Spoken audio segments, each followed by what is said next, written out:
Assalamualaikum warahmatullahi wabarakatuh.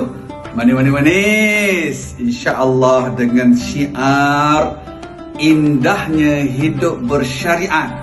InsyaAllah kita bersiaran di Manis FM setiap hari Ahad, Isnin, Selasa, Rabu, Khamis jam 7.30 pagi. Ulangannya 5.30 petang. Kita kongsi hadis, Quran, sirah, kata-kata ulama dan pelbagai lagi insya-Allah. Terima kasih pada Insaf Travel and Tour Sdn Bhd.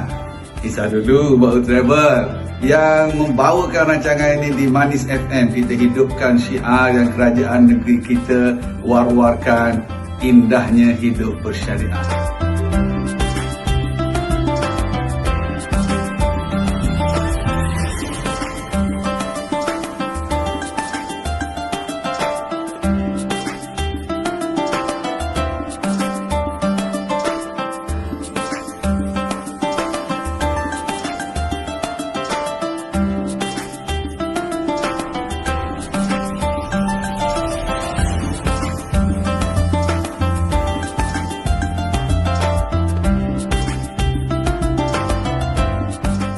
InsyaAllah pakak-pakak dengar deh dan share pada kawan-kawan kita seluruh Terengganu dan juga di Pahang dan Kelantan. Manis FM, manis semua deh.